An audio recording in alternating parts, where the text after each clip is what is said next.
Welcome to physical education class. तो कल जो अपन ने टॉपिक लिया था जीरो टॉपिक, जिसके अंदर मैंने आपको मोटिवेट किया था कि आपको किसी चीज के बारे में जानना हो, यानी कि आपके मन में अगर क्यूरी है तो ही आप उस चीज की तरफ बढ़ सकते हो, उस चीज को सीख सकते हो। जब हमें किसी चीज की रिक्वायरमेंट होती है, यानी कि यूं कहा जाए कि आवश्यकता ही आविष्कार की जननी है, यानी कि जब हमें किसी चीज की जरूरत पड़ती है तभी हम उस चीज को करने की कोशिश करते हैं, उसको करने की कोशिश करते हैं, उसमें सफलता प्राप्त करते हैं और हम आगे बढ़ते हैं। तो आज हम जो अपना सिलेबस है उसमें आगे बढ़ते हैं और अपना जो चैप्टर फर्स्ट है प्लान इन स्पोर्ट, यानी कि खेलों में योजना। अब सबसे पहले हम समझेंगे यहां पे जो हमारा टॉपिक है वो है प्लान।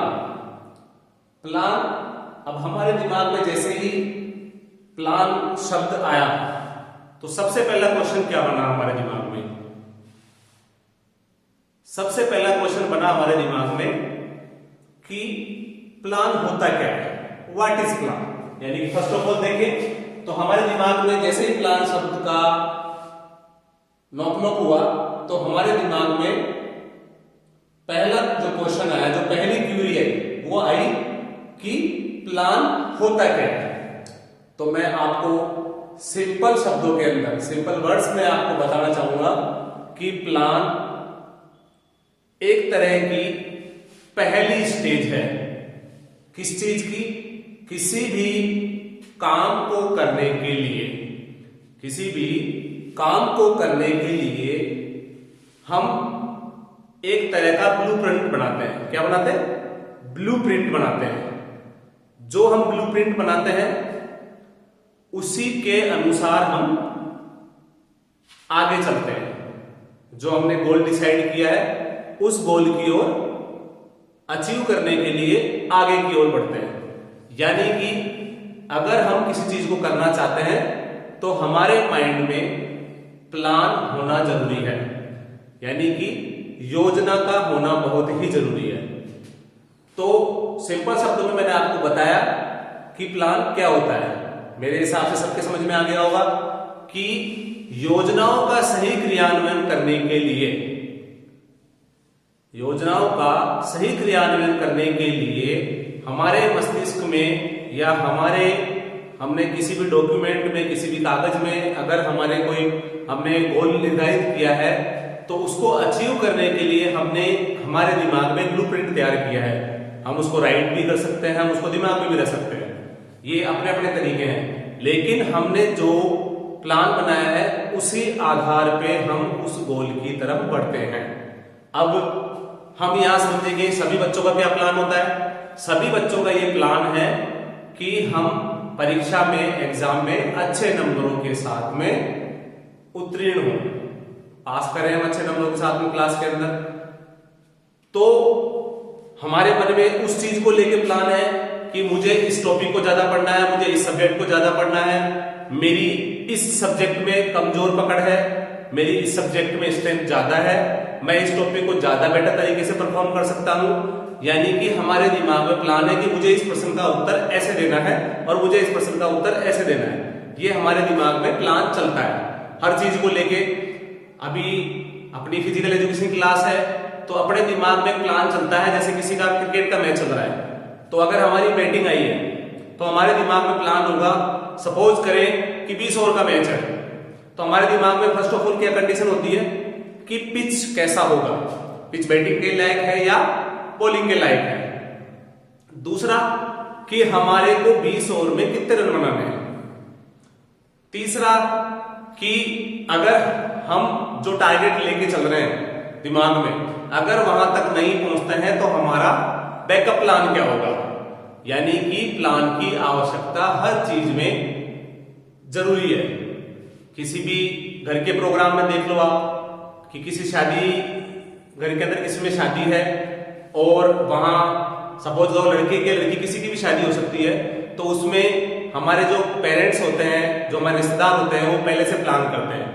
जैसे सपोज करो कि हमारे घर के अंदर सिस्टर की शादी है, तो हमारे मन में प्लान रहता है कि हमारे को कौन सा गार्डन बुक कराना है, सिस्टर की शादी में कौन कौन से सामान देने हैं, कौन कौन से गेस्ट आएंगे, किस किस को इनवाइट करना है, हमें खाने के अंदर क्या क्या मेन्यू रखना है।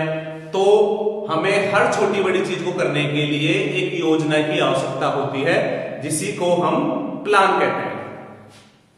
उसके बाद why does the plan require, plan की आवश्यकता क्यों होती है, जो अभी मैंने जस्ट अभी थोड़ी देर पहले आपको बताया है कि प्लान की आवश्यकता क्यों होती है। किसी भी कार्य का सफल संचालन करने के लिए हमें प्लान की आवश्यकता होती है। Third of all, how many step in plan, अब कितने चरण होते हैं प्लान के, ये हमारे दिमाग में आता है कि प्लानिंग करनी है हमें, तो प्लानिंग किस आधार पर करनी है। अगर हमारे को प्लान करना है तो किस आधार पर करना है, तो यहाँ फिजिकल एजुकेशन संबंधित चीज है। तो मैं आपको बताना चाहूंगा कि फिजिकल एजुकेशन में जब हम ग्राउंड में जाते हैं तो हमारे दिमाग में प्लान होता है। प्लान के 3 चरण होते हैं। सबसे पहले बिफोर मैच, ठीक है, मैच से पहले का प्लान। अब मैच से पहले का प्लान होता है कि हम टॉस जीतेंगे या हारेंगे, हमें किसको ओपनिंग में भेजना है, किससे बॉल डलवानी है, ठीक है, ये प्लान होता है हमारा मैच से पहले का प्लान। एक होता है ड्यूरिंग मैच, यानी कि मैच के दौरान। मैच के दौरान जब हम पिच पे, क्रीज पे सेट हैं, बॉल कैसी आ रही है, फील्ड कैसी सेट है, हमें किस हिसाब से शॉट मारना है, ऑफ में मारना है, लेग में मारना है, थर्ड मैन में मारना है, लॉन्ग ऑन में मारना है, ड्राइव करना है, प्लेड करना है, लेफ्ट करना है, यानी कि हमारे दिमाग में प्लान चलता है ड्यूरिंग मैच। ठीक है, किस खराब बॉल पे हमें कौन सा शॉट मारना है, किस बॉल पे हमें रन लेना है, ये हमारे को ड्यूरिंग मैच के अंदर प्लान चलता है। उसके बाद में होता है आफ्टर मैच, यानी कि आफ्टर मैच सपोज करो हम हार गए या जीत गए, तो हमारा प्लान होता है कि अगर हम जीत जाते हैं तो हमारे प्लान होता है कि हम सबसे पहले चीयर करते हैं, उसके बाद में हम अपनी कमियों को और जो हमारा प्लस पॉइंट रहा है उनको हम और बढ़ाने की कोशिश करते हैं। हम ये नया टारगेट डिसाइड करते हैं कि हमें इस टारगेट को अचीव करना है। तो हमारा जो आफ्टर मैच के बाद में जो प्लान बनता है वो ये होता है कि हमारा एक नया गोल डिसाइड होता है और हम उस गोल को अचीव करने के लिए एक नई योजना का निर्माण करते हैं। ठीक है, और अगर हम मैच हार जाते हैं तो हमारे मन में ये प्लान चलता है कि हम किन कारणों से हारे और हमें अच्छी परफॉर्म करने के लिए और किन चीजों की आवश्यकता है, किन सुधारों की आवश्यकता है, ताकि हम जो गोल डिसाइड किया था हमने उस गोल को अचीव कर पाए और नेक्स्ट टाइम हमारी कंडीशन ये नहीं बने कि हम मैच को हार जाए। ठीक है, अब प्लान इन गेम्स, यानी कि प्लान की आवश्यकता हमारे गेम्स के अंदर क्यों पड़ी, क्योंकि हर चीज को करने के पीछे एक रीजन होता है और मैंने आपको कल भी बताया था जीरो क्लास में कि हर चीज के पीछे एक कारण होता है कि वो चीज क्यों हो रही है या उस अवस्था में क्यों है। तो प्लान स्पोर्ट्स का एक अभिन्न अंग है। अगर हम प्लान नहीं करते हैं तो हम हमारे द्वारा निर्धारित किए हुए गोलों को अचीव नहीं कर सकते हैं। ठीक है, तो मैंने बोला प्लान इन गेम्स, यानी कि खेलों के अंदर योजना की आवश्यकता क्यों है। हमने देखा होगा कि किसी भी टूर्नामेंट को करवाते हैं। अब यहां मैंने टूर्नामेंट शब्द का जो यूज किया है तो दिमाग में आपके घंटी बजी होगी कि टूर्नामेंट क्या होता है, व्हाट इज टूर्नामेंट। तो स्थान चयन की प्रक्रिया को ही टूर्नामेंट या प्रतियोगिता कहते हैं। क्या? स्थान चयन की प्रक्रिया, यानी कि फर्स्ट सेकंड थर्ड पोजीशन, स्थान चयन की प्रक्रिया को ही क्या बोलते हैं? टूर्नामेंट बोलते हैं। सबके समझ में आ गया होगा कि प्रतियोगिता किसे कहते हैं? दो या दो से अधिक टीमों के बीच में स्थान चयन की प्रक्रिया को ही टूर्नामेंट कहते हैं।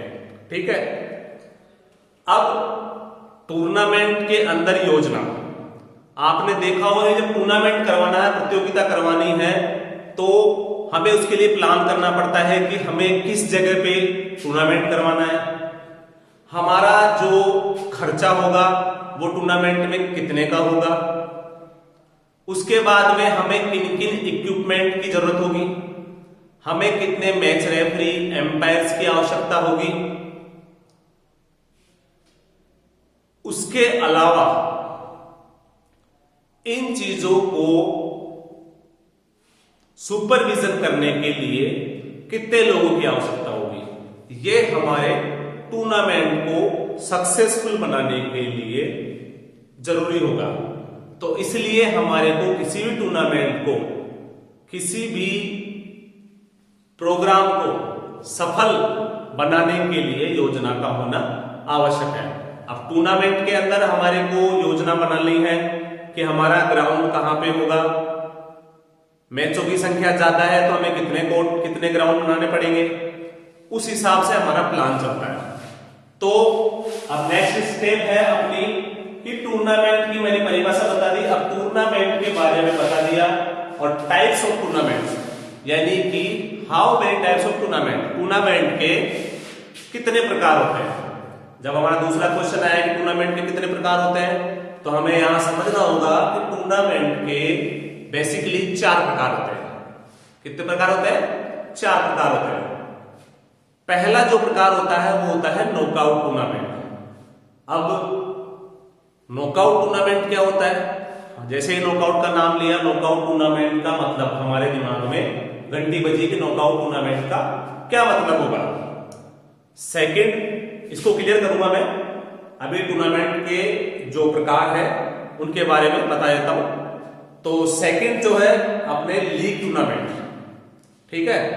थर्ड है जो कॉम्बिनेशन टूर्नामेंट है, और फोर्थ जो आपके है वो है चैलेंजिंग टूर्नामेंट, यानी कि 4 प्रकार के टूर्नामेंट, 4 प्रकार की प्रतियोगिताएं होती है स्पोर्ट्स में, ठीक है। अब फर्स्ट ऑफ ऑल हम आते हैं नॉकआउट टूर्नामेंट पे। अब नॉकआउट टूर्नामेंट क्या होता है, यहां हम समझेंगे कि नॉकआउट टूर्नामेंट वह टूर्नामेंट है जिसमें प्रत्येक टीम को खेलने का चांस मिलता है बराबर। लेकिन नोट करने वाली बात यहां यह है कि नॉकआउट टूर्नामेंट में वही टीम आगे तक बनी रहती है जो जीतती रहती है। यानी कि अगर हम इसको दूसरे शब्दों में कहें तो ये कह सकते हैं कि जो टीम नॉकआउट टूर्नामेंट में हार जाती है वह उस प्रतियोगिता से बाहर हो जाती है। अब नॉकआउट टूर्नामेंट के बारे में थोड़ा और विस्तार से पढ़ना है। पहले नॉकआउट टूर्नामेंट के फायदे और नॉकआउट टूर्नामेंट की हानियां, यानी कि उसके बेनिफिट और डिसएडवांटेज। तो नॉकआउट टूर्नामेंट का जो सबसे बड़ा बेनिफिट होता है वो होता है टाइम कंज्यूमिंग, यानी कि हमारे समय की बचत। क्योंकि नॉकआउट टूर्नामेंट में जैसे जैसे टीमें हारती है वैसे वैसे वो प्रतियोगिता से बाहर होती रहती है, और नॉकआउट टूर्नामेंट को करवाने में कम समय की आवश्यकता होती है, ठीक है। सेकंड जो है इसकी आवश्यकता, या यूं बोले इसका प्रॉफिट, तो सेकंड है कि कम समय के साथ में, कम संसाधनों के साथ में नॉकआउट टूर्नामेंट को सफलतापूर्वक करवाया जा सकता है। मैंने बताया था आपको पहले भी कि हमारे को रेफरी कितने चाहिए, एम्पायर कितने चाहिए, ग्राउंड कितने बनाने हैं, उस हिसाब से हमारे को डिसाइड करना होता है हमें कितने रेफरी बुलाने हैं, कितने ग्राउंड की अवेलेबिलिटी करवानी है। उस आधार पे हम नॉकआउट टूर्नामेंट को आगे की ओर बढ़ाते हैं। तो नॉकआउट टूर्नामेंट के अंदर कई स्टेप होती है। नॉकआउट टूर्नामेंट के अंदर कई स्टेप ये होती है, जैसे नॉकआउट टूर्नामेंट के अंदर बाई क्या होती है, बाई कैसे दी जाती है, इसके बारे में हम हमारे नेक्स्ट सेशन के अंदर जानकारी लेंगे। सो जो आज मैंने पढ़ाया है, आई होप यू अंडरस्टैंड, आपके सबके समझ में आ गया होगा कि हमारे को प्लान की आवश्यकता क्यों पड़ती है, गेम्स में प्लान की आवश्यकता क्यों है, टूर्नामेंट क्या है, प्लान के कितने चरण होते हैं, टूर्नामेंट के कितने प्रकार होते हैं, ये सभी जानकारियां मैंने आपको दे दी है और आशा करता हूं कि आप सबको ये चीजें बहुत ही अच्छे तरीके से समझ में आ गई होगी। अगर फिर भी किसी की क्यूरी है तो वो कमेंट बॉक्स में मुझे या मुझसे पूछ सकता है। Okay, thank you.